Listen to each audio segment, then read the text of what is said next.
President of the United States of America.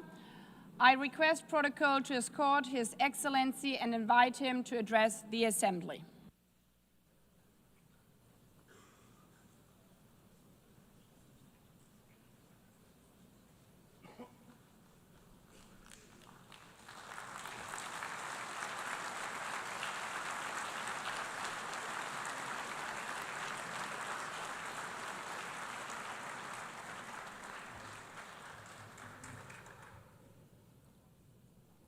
Thank you very much. Very much appreciated.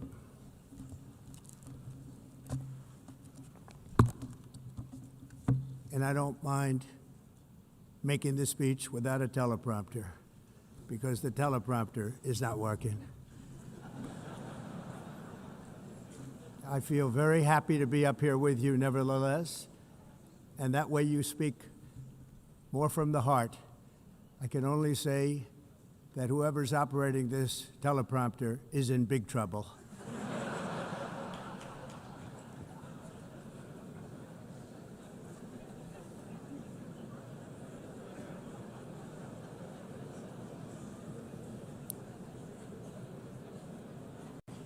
Hello, Madam First Lady.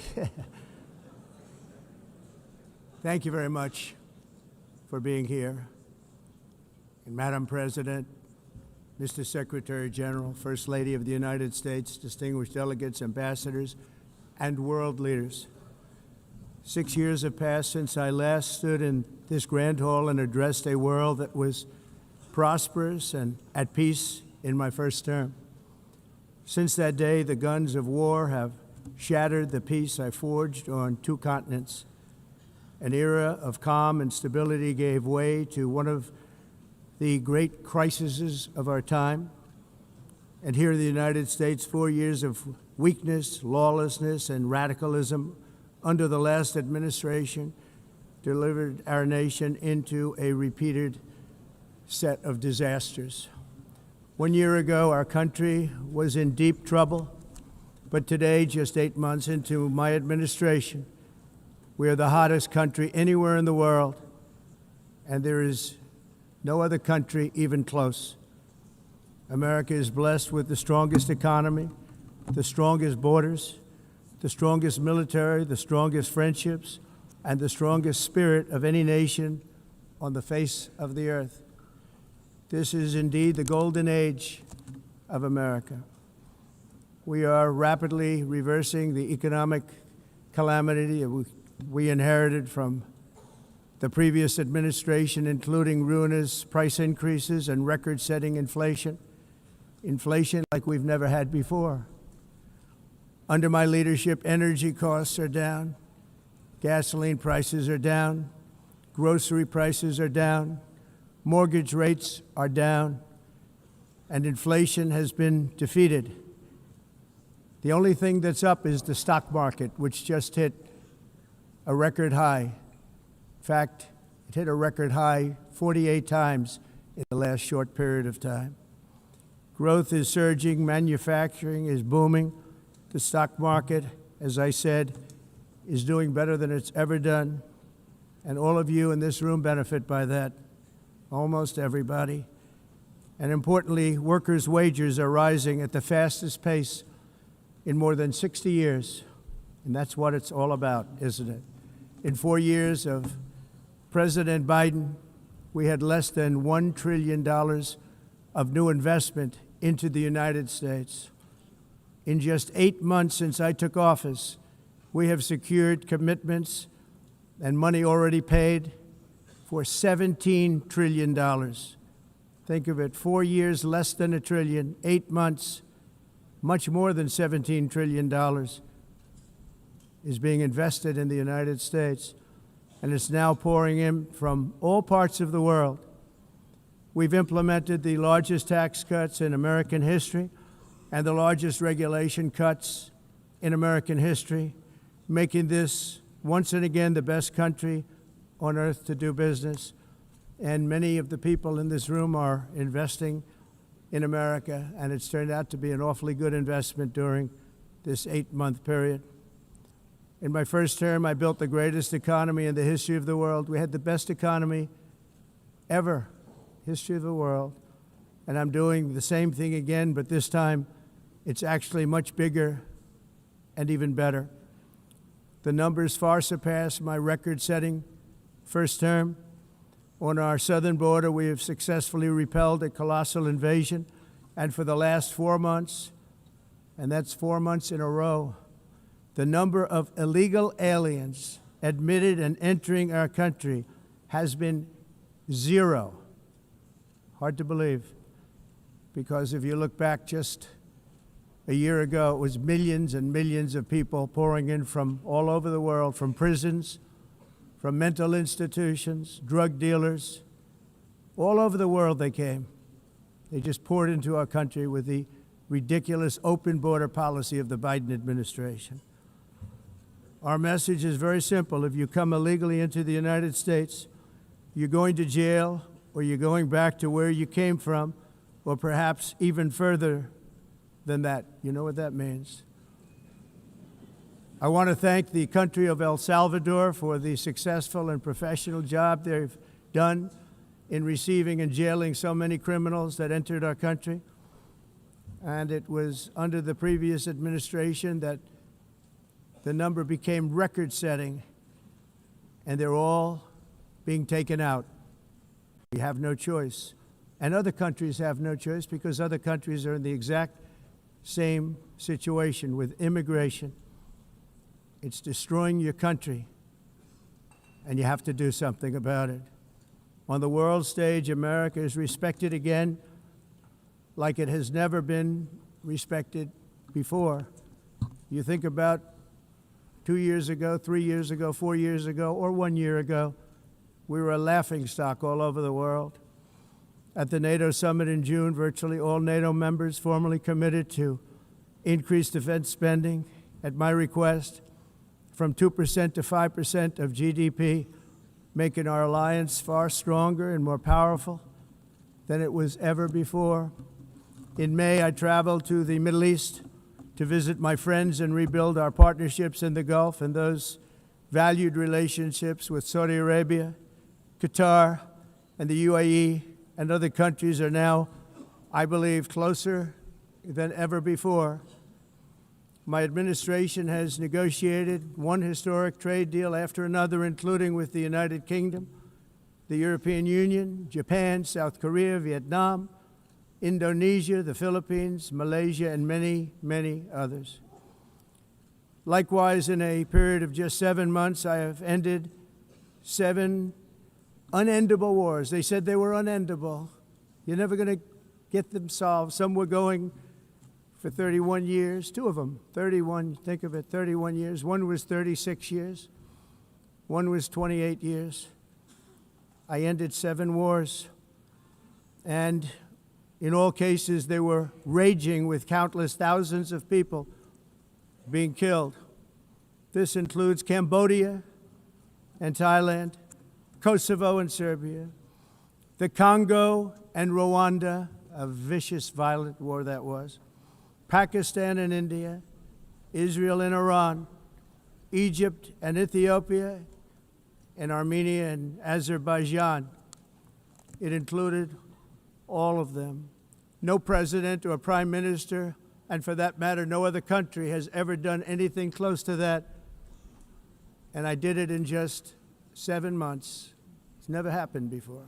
There's never been anything like that. I'm very honored to have done it. It's too bad that I had to do these things instead of the United Nations doing them. And sadly, in all cases, the United Nations did not even try to help in any of them.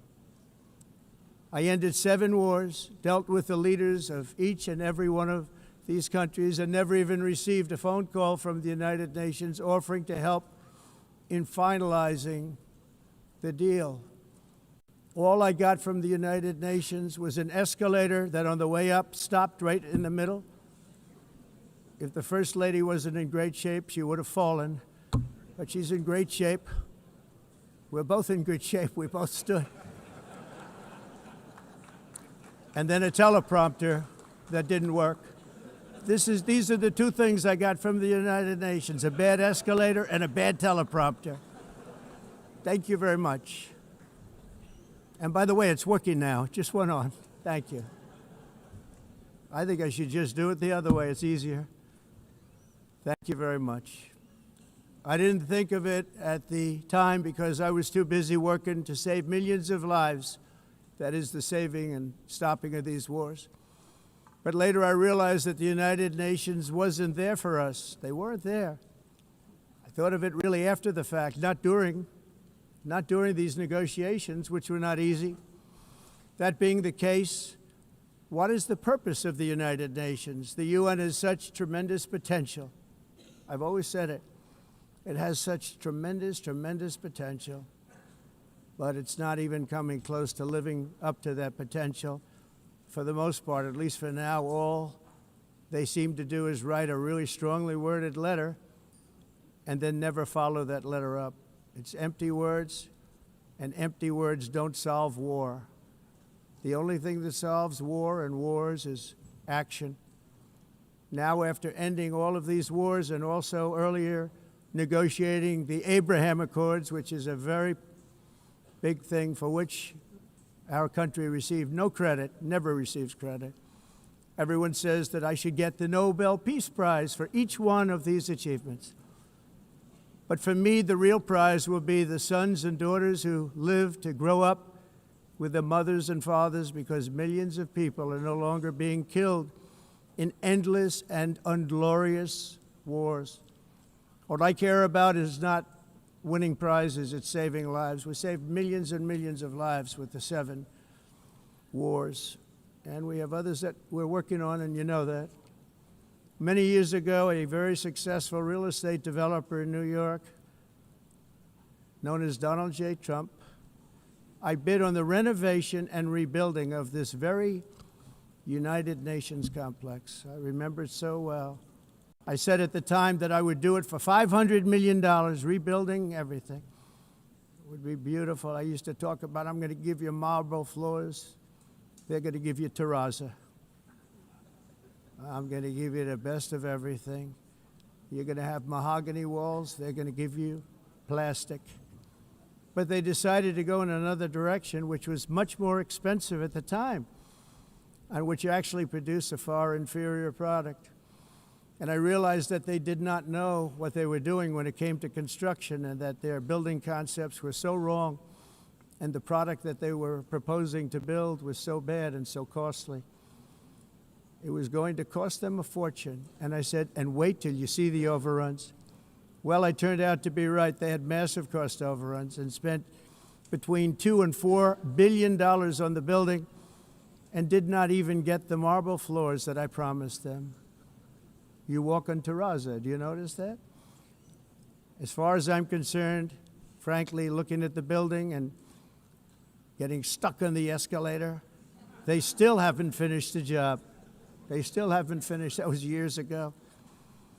The project was so corrupt that Congress actually asked me to testify before them on the tremendous waste of money, because it turned out that they had no idea what it was, but they knew it was anywhere between $2 and $4 billion as opposed to $500 million with a guarantee. But they had no idea, and I said it cost much more than $5 billion.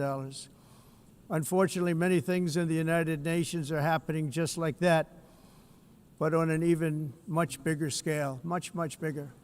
Very sad to see. Whether the UN can manage to play a productive role, I've come here today to offer the hand of American leadership and friendship to any nation in this assembly that is willing to join us in forging a safer, more prosperous world. And it's a world that we'll be much happier with. A dramatically better future is within our reach. But to get there, we must reject the failed approaches of the past and work together to confront some of the greatest threats in history. There is no more serious danger to our planet today than the most powerful and destructive weapons ever devised by man, of which the United States, as you know, has many. Just as I did in my first term, I've made containing these threats a top priority, starting with the nation of Iran. My position is very simple. The world's #1 sponsor of terror can never be allowed to possess the most dangerous weapon. That's why shortly after taking office, I sent the so-called Supreme Leader a letter making a generous offer. I extended a pledge of full cooperation in exchange for a suspension of Iran's nuclear program. The regime's answer was to continue their constant threats to their neighbors and U.S. interests throughout the region and some great countries that are right nearby. Today, many of Iran's former military commanders, in fact, I can say almost all of them, are no longer with us. They're dead. And 3 months ago, in Operation Midnight Hammer, 7 American B-2 bombers dropped the 14 30,000-pound each bombs on Iran's key nuclear facilities, totally obliterating everything. No other country on earth could have done what we did. No other country has the equipment to do what we did. We have the greatest weapons on earth. We hate to use them. But we did something that for 22 years people wanted to do. With Iran's nuclear enrichment capacity demolished, I immediately brokered an end to the 12-day war, as it's called, between Israel and Iran, with both sides agreeing to fight no longer. As everyone knows, I have also been deeply engaged in seeking a ceasefire in Gaza. Have to get that done. Have to get it done. Unfortunately, Hamas has repeatedly rejected reasonable offers to make peace. We can't forget October 7th, can we? Now, as if to encourage continued conflict, some of this body is seeking to unilaterally recognize a Palestinian state. The rewards would be too great for Hamas terrorists for their atrocities. This would be a reward for these horrible atrocities, including October 7th, even while they refuse to release the hostages or accept a ceasefire. Instead of giving to Hamas and giving so much, because they've taken so much, this could have been solved so long ago. But instead of giving in to Hamas's ransom demands, those who want peace should be united with one message: release the hostages now. Just release the hostages now. Thank you.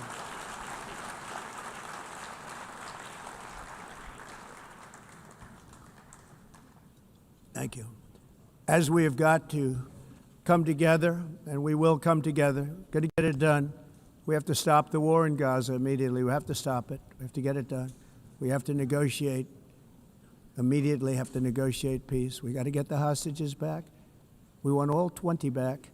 We don't want 2 and 4. As you know, I got, along with Steve Witkoff and others that helped us, Marco Rubio, we got most of them back. We were involved in all of them. But I always said the last 20 are going to be the hardest, and that's exactly what happened. We have to get them back now. We don't want to get back 2, and then another 2, and then 1, and then 3, have this process. No, we want them all back, and we want the actually 38 dead bodies back too. Those parents came to me, and they want them back, and they want them back very quickly and very badly, as though they were alive. They want them. They want them every bit as much as if their son or daughter were alive. I've also been working relentlessly, stopping the killing in Ukraine. I thought that would be, of the 7 wars that I stopped, I thought that would be the easiest because of my relationship with President Putin, which had always been a good one.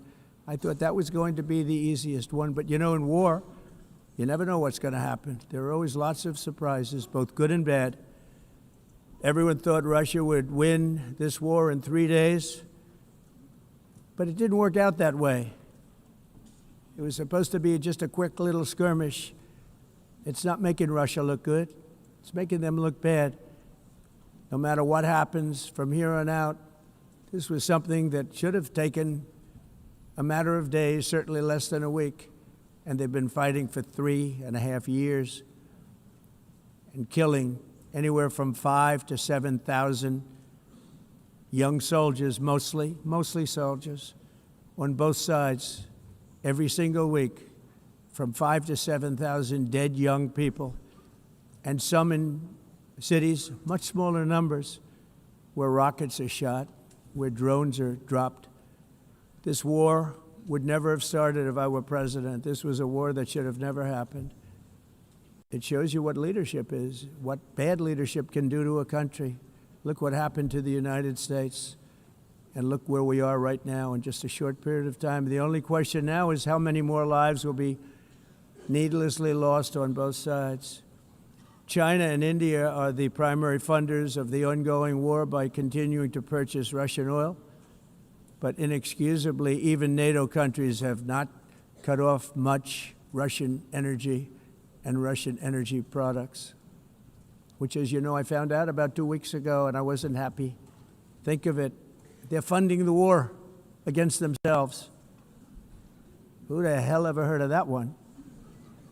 In the event that Russia is not ready to make a deal to end the war, then the United States is fully prepared to impose a very strong round of powerful tariffs, which would stop the bloodshed, I believe, very quickly. But for those tariffs to be effective, European nations, all of you are gathered here right now, would have to join us in adopting the exact same measures. I mean, you're much closer to this. We have an ocean in between. You're right there. And Europe has to step it up. They can't be doing what they're doing. They're buying oil and gas from Russia while they're fighting Russia.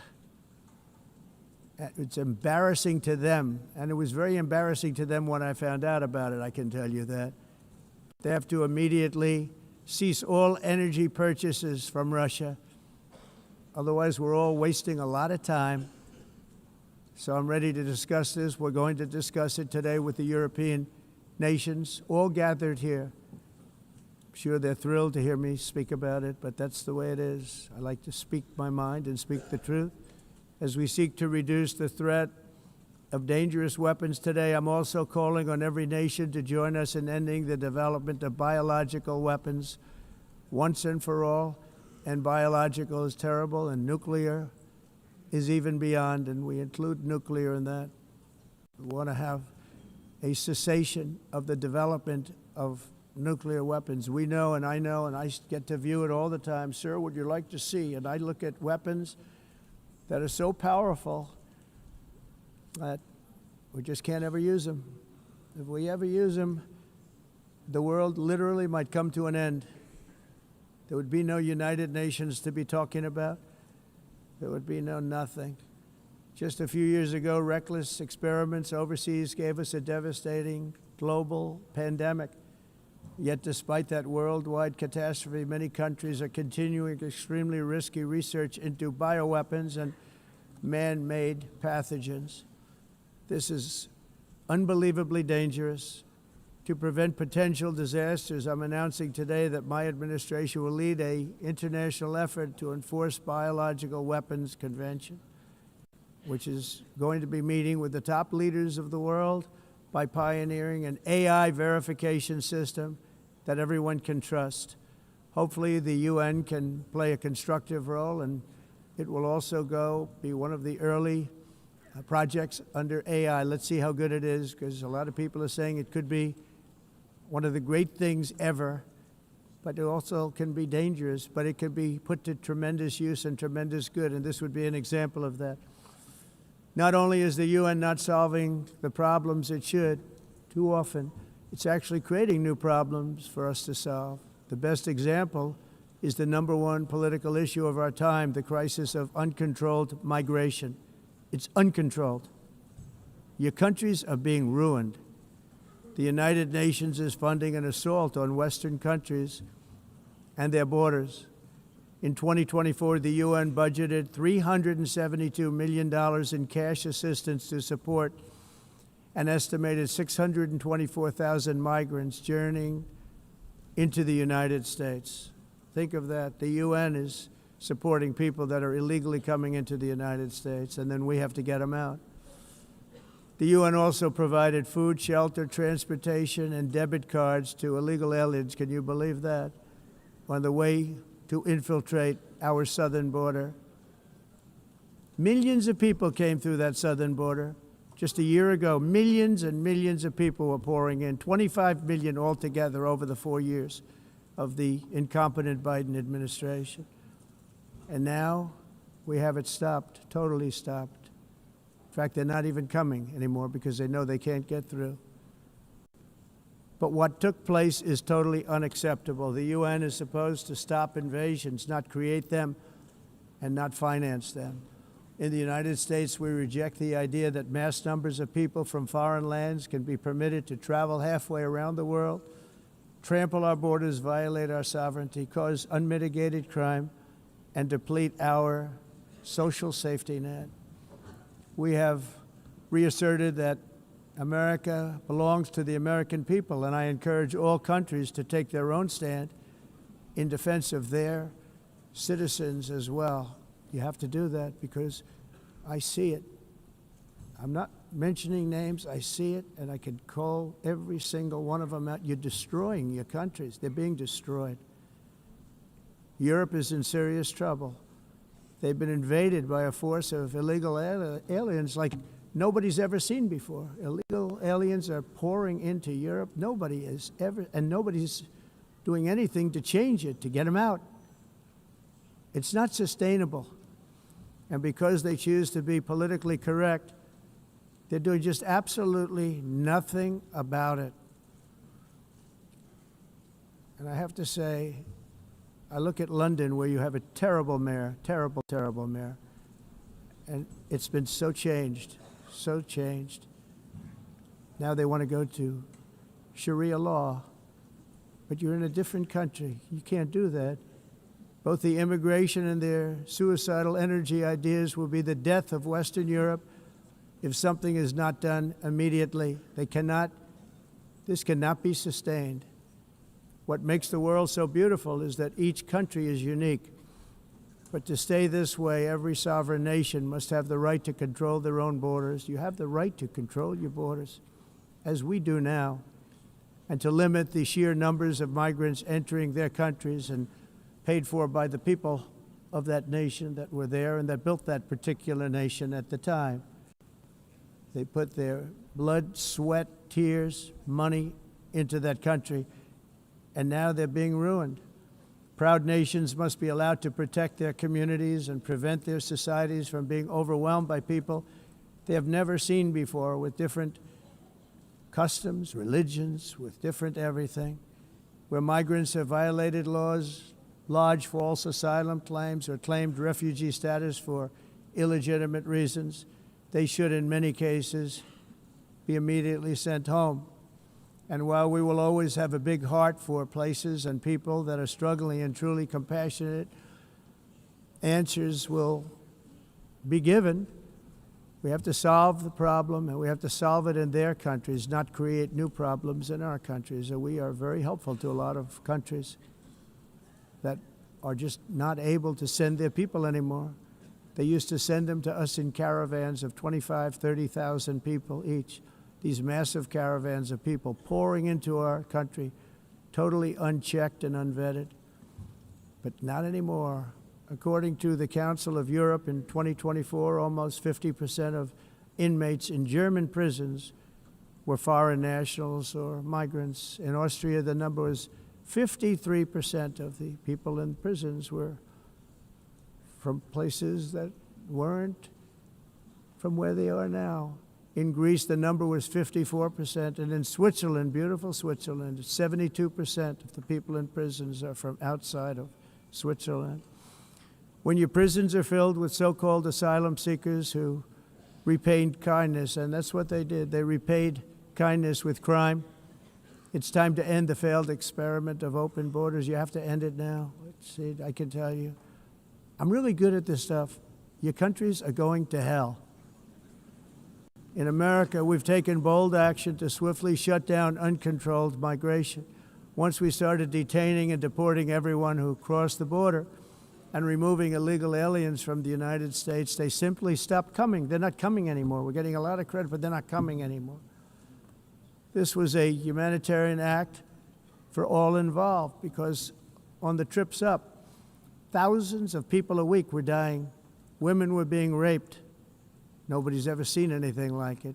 Raped, horribly beaten, raped. On the trip up, the journey up, it was a long walk. It was a long, arduous journey, indeed. And it was also a historic victory against human trafficking throughout the region. What we did was a victory, and we saved so many lives of people that wouldn't make the journey. That journey was loaded up with death. Loaded up with death. Dead bodies all along the roads of jungles. To get up, they go through jungles, they go through areas so hot you couldn't breathe. They were dying of suffocation, areas so hot that you couldn't breathe. Dead bodies all over. By them not coming, we're saving tremendous numbers of lives. My people have done a fantastic job in doing what they did, and the American public agrees with it. I mean, I was very proud to see this morning I have the highest poll numbers I've ever had. Part of it is because of what we've done on the border. I guess the other part is what we've done on the economy. Joe Biden's policies empowered murderous gangs, human smugglers, child traffickers, drug cartels, and prisoners from all over the world. The previous administration also lost nearly 300,000 children. Think of that. They lost more than 300,000 children, little children, who were trafficked into the United States on the Biden watch, many of whom have been raped, exploited, and abused, and sold. Sold. Nobody talks about that. The fake news doesn't write about it. With many others, young children who are missing or dead. And we found a lot of these children, and we're sending them back, and we've been sending them back to their parents. They said, nobody knows who they are. They said, where do you come from? And they'll give us a country, and we'll find out, and we'll figure it out, and we'll bring them back to their homes. And the mother and father rush to the door, and their tears in their eyes. They can't believe that they're seeing their son or daughter, their little son or daughter again. We've done almost 30,000 of them so far. Any system that results in the mass trafficking of children is inherently evil. Yet that is exactly what the globalist migration agenda has done, and it's what it's all about. In America, those days, as you know, are over. The Trump administration is working, and we are continuing to work to track down the villains that are causing this problem, and also, as I said, to get back the 30,000 we've already returned. Now I think we're going to have another. We're going to find a lot. You're not going to find all of them. 300, more than 300,000. They're lost or they're dead. They're lost or they're dead because of the animals that did this. To protect our citizens, I've also designated multiple savage drug cartels as far as and you see this, and you see it happening right before your eyes. Let's put it this way, people don't like taking big loads of drugs in boats anymore. There aren't too many boats that are traveling on the seas by Venezuela. They tend not to want to travel very quickly anymore. And we've virtually stopped drugs coming into our country by sea. We call them the water drugs. They kill hundreds of thousands of people. I've also designated multiple savage drug cartels as far as foreign terrorist organizations, along with two bloodthirsty transnational gangs, probably the worst gangs anywhere in the world, MS-13 and Tren de Aragua. Tren de Aragua is from Venezuela, by the way. Such organizations torture, maim, mutilate, and murder with impunity. They're the enemies of all humanity. For this reason, we've recently begun using the supreme power of the United States military to destroy Venezuelan terrorists and trafficking networks led by Nicolas Maduro. To every terrorist thug smuggling poisonous drugs into the United States of America, please be warned that we will blow you out of existence. That's what we're doing. We have no choice. Can't let it happen. They're destroying. I believe we lost 300,000 people last year to drugs, 300,000. Fentanyl and other drugs. Each boat that we sink carries drugs that would kill more than 25,000 Americans. We will not let that happen. Energy is another area where the United States is now thriving like never before. We're getting rid of the falsely named renewables. By the way, they're a joke. They don't work. They're too expensive. They're not strong enough to fire up the plants that you need to make your country great. The wind doesn't blow. Those big windmills are so pathetic and so bad, so expensive to operate. And they have to be rebuilt all the time, and they start to rust and rot. Most expensive energy ever conceived, and it's actually energy. You're supposed to make money with energy, not lose money. You lose money, the governments have to subsidize. You can't put them out without massive subsidies. And most of them are built in China, and I give China a lot of credit. They build them, but they have very few wind farms. So why is it that they build them and they send them all over the world, but they barely use them? You know what they use? Coal. They use gas. They use almost anything, but they don't like wind. But they sure as hell like selling the windmills. Europe, on the other hand, has a long way to go, with many countries being on the brink of destruction because of the green energy agenda. And I give a lot of credit to Germany. Germany was being led down a very sick path, both on immigration, by the way, and on energy. They were going green, and they were going bankrupt. And the new leadership came in, and they went back to where they were, with fossil fuel and with nuclear, which is good. It's now safe, and you can do it properly. But they went back to where they were, and they opened up a lot of different plants, energy-producing plants, and they're doing well. I give Germany a lot of credit for that. They've said this is a disaster, what's happening. They were going all green. All green is all bankrupt. That's what it represents. And it's not politically correct. I'll be very badly criticized for saying it, but I'm here to tell the truth. I don't care. It doesn't matter to me. I'm in New York City. I'm feeling a lot safer. Crime, we're getting crime down. And by the way, speaking of crime, Washington, D.C. Washington, D.C. was the crime capital of America. Now it's after 12 days, it's a totally safe city. Everyone's going out to dinner. They're going out to restaurants. Your wife can walk down the middle of the street with or without you. Nothing's going to happen.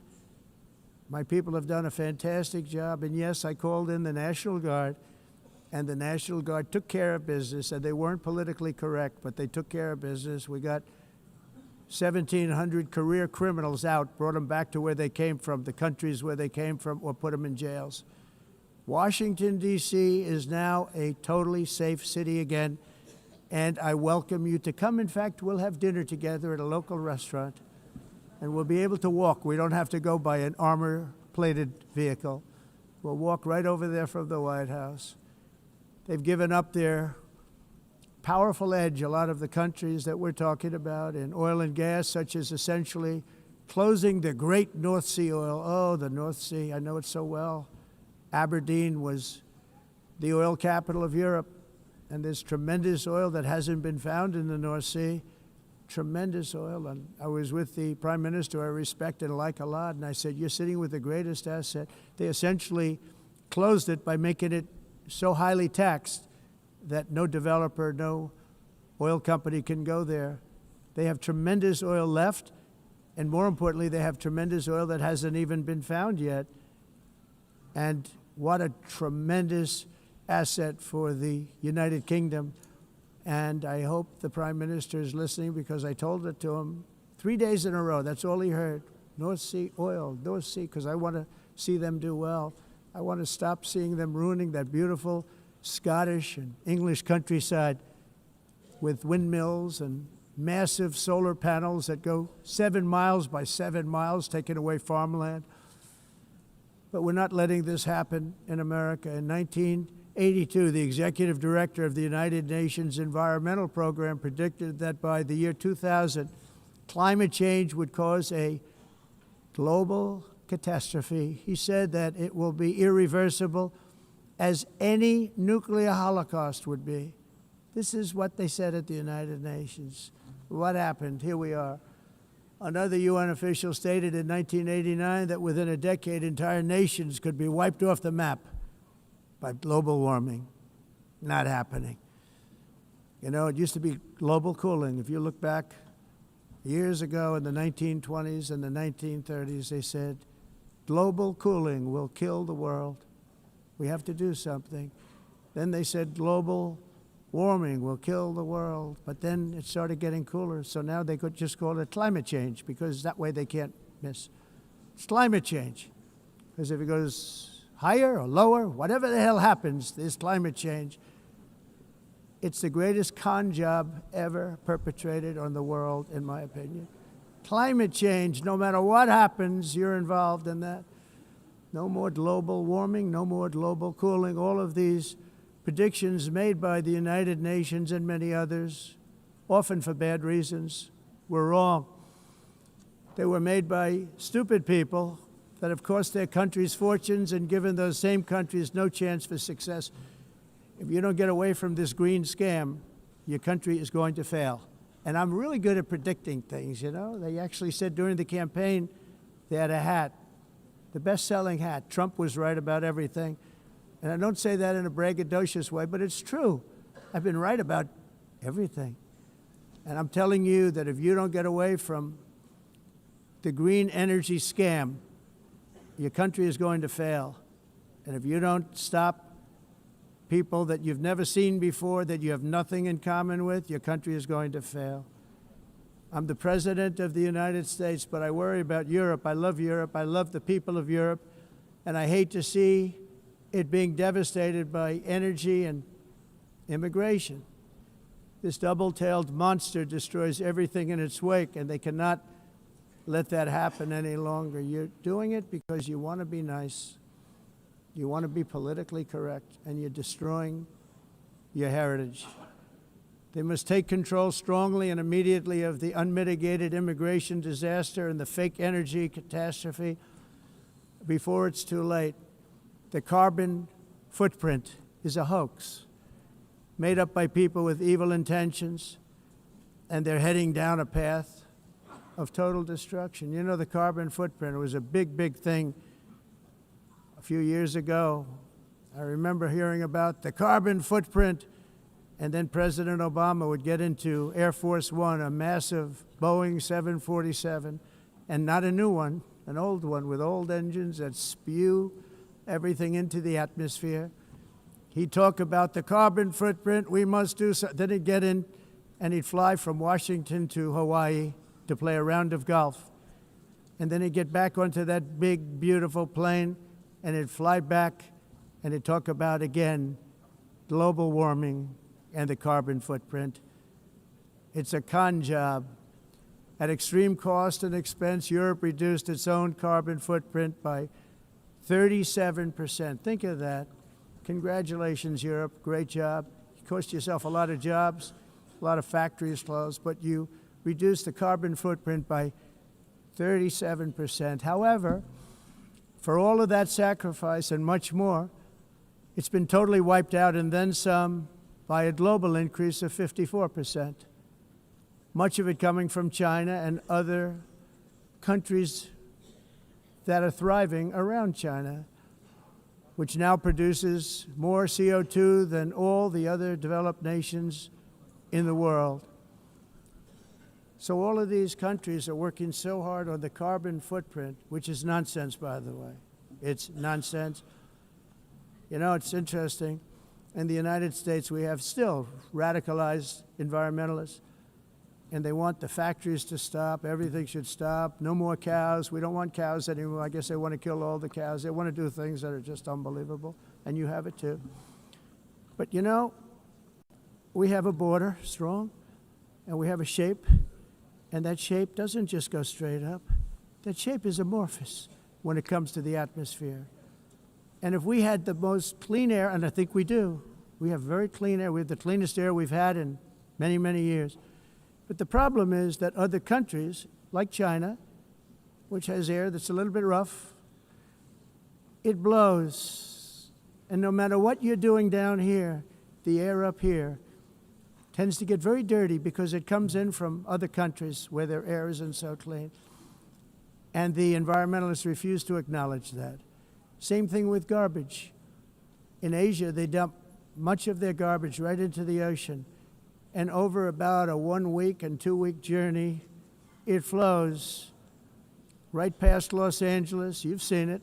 Massive amounts of garbage, almost too much to do anything about, flowing past Los Angeles, past San Francisco, and then somebody will get in trouble because he dropped a cigarette on the beach.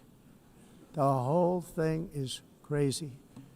The primary effect of these brutal green energy policies has not been to help the environment, but to redistribute manufacturing and industrial activity from developed countries that follow the insane rules that are put down to polluting countries that break the rules and are making a fortune. They're making a fortune. European electricity bills are now 4 to 5 times more expensive than those in China, and 2 to 3 times higher than the United States. And our bills are coming way down. You probably see that our gasoline prices are way down. You know, we have an expression, drill, baby, drill, and that's what we're doing. We're going to be much lower in a year from now. But they've come way down over the last year. As a result, every air conditioner is like very uncommon to see one in some of these countries because the electric costs are so high.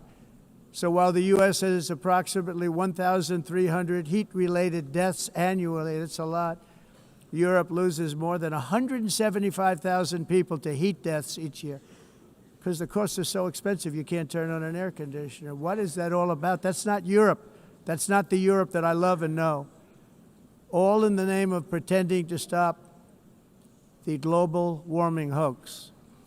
The entire globalist concept of asking successful industrialized nations to inflict pain on themselves and radically disrupt their entire societies must be rejected completely and totally, and it must be immediate. That's why in America I withdrew from the fake Paris Climate Accord, where, by the way, America was paying so much more than every country. Others weren't paying. China didn't have to pay until 2030. Russia was given an old standard that was easy to meet, a 1990 standard. But for the United States, we're supposed to pay like $1 trillion. And I said, this is another scam. The fact is, the United States has been taken advantage of by the world for many, many years, but not any longer, as you probably noticed.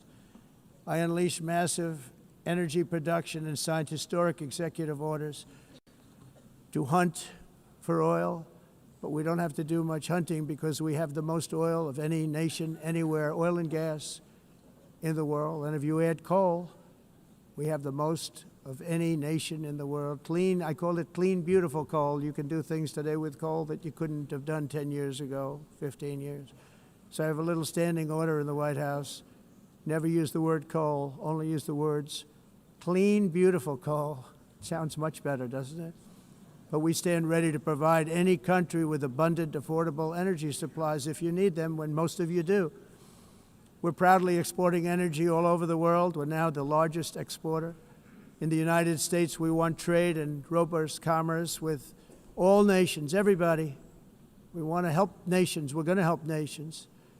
But it must also be fair and reciprocal. The challenge with trade is much the same with climate. The countries that followed the rules, all their factories have been plundered. It's really sad to watch. They've been broken. They've been broken by countries that broke the rules. That's why the United States is now applying tariffs to other countries, and much as these tariffs were for many years applied to us, uncontrollably applied to us. We've used tariffs as a defense mechanism under the Trump administration, including my first term, where hundreds of billions of dollars in tariffs were taken in. And by the way, we had the lowest inflation, and now we have very low inflation. The only thing different is that we have hundreds of billions of dollars flowing into our country. But this is how we will ensure that the system works for everyone and is sustainable into the future. We're also using tariffs to defend our sovereignty and security throughout the world, including against nations that have taken advantage of former U.S. administrations for decades, including the most corrupt, incompetent administration in history, the sleepy Joe Biden administration.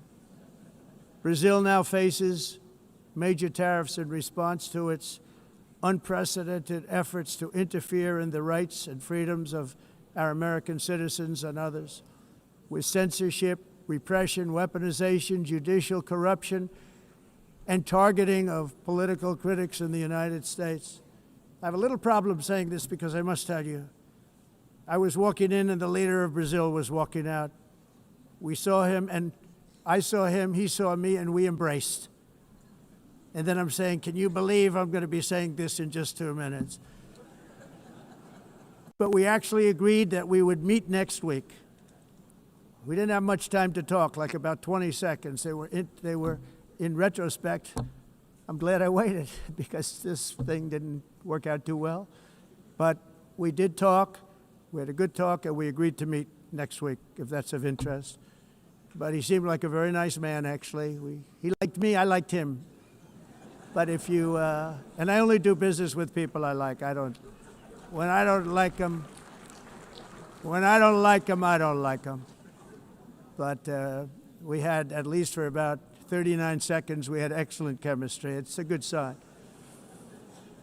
But also in the past, Brazil, can you believe this, unfairly tariffed our nation, but now because of our tariffs, we are hitting them back, and we're hitting them back very hard. As president, I will always defend our national sovereignty and the rights of American citizens. So I'm very sorry to say this, that Brazil is doing poorly and will continue to do poorly. They can only do well when they're working with us.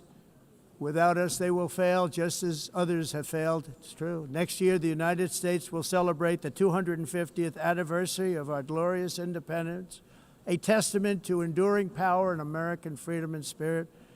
We will also be proudly hosting the 2026 FIFA World Cup, and shortly thereafter, the 2028 Olympics, which is going to be very exciting. I hope you all come. I hope that countless people from all over the globe will take part of these will be great celebrations of liberty and human achievement, and that together we all can rejoice in the miracles of history that began in July 4th, 1776, when we founded the light to all nations. And it's something really that an amazing thing came out of that date. It's called the United States of America. In honor of this momentous anniversary, I hope that all countries who find inspiration in our example will join us in renewing our commitment, values, and those values really that we hold so dear. Together, let us defend free speech and free expression. Let us protect religious liberty, including for the most persecuted religion on the planet today. It's called Christianity. And let us safeguard our sovereignty and cherish qualities that have made each of our nations so special, incredible, and extraordinary. In closing, I just want to repeat that immigration and the high cost of so-called green renewable energy is destroying a large part of the free world and a large part of our planet. Countries that cherish freedom are fading fast because of their policies on these two subjects. You need strong borders and traditional energy sources if you are going to be great again. Whether you have come from north or south, east or west, near or far, every leader in this beautiful hall today represents a rich culture, a noble history, and a proud heritage that makes each nation majestic and unique, unlike anything else in human history or any other place on the face of the earth. From London to Lima, from Rome to Athens, from Paris to Seoul, from Cairo to Tokyo and Amsterdam to right here in New York City, we stand on the shoulders of the leaders and legends, generals and giants, heroes and titans who won and built our beloved nations, all of our nations, with their own courage, strength, spirit, and skill. Our ancestors climbed mountains, conquered oceans, crossed deserts, and trekked over wide open plains.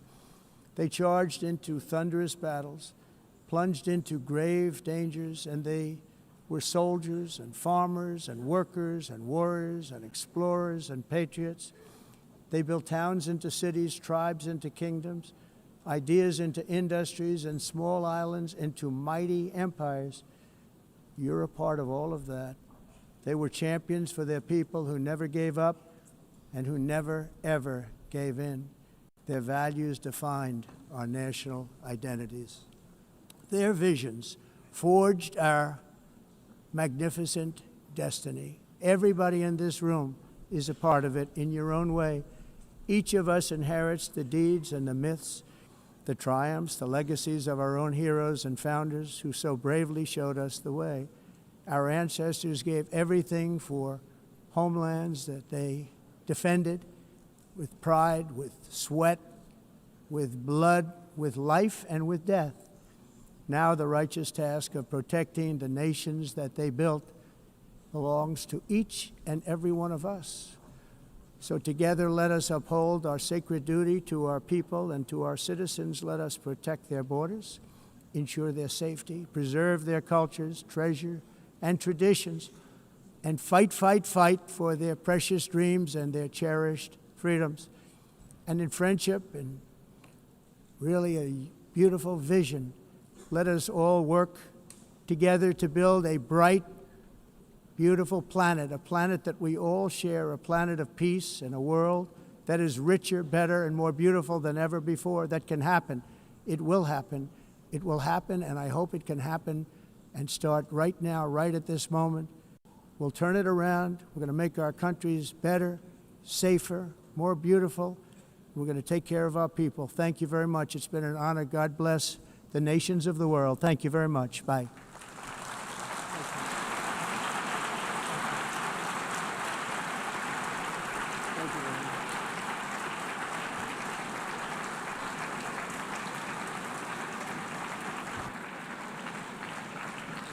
On behalf of the Assembly, I wish to thank the President of the United States,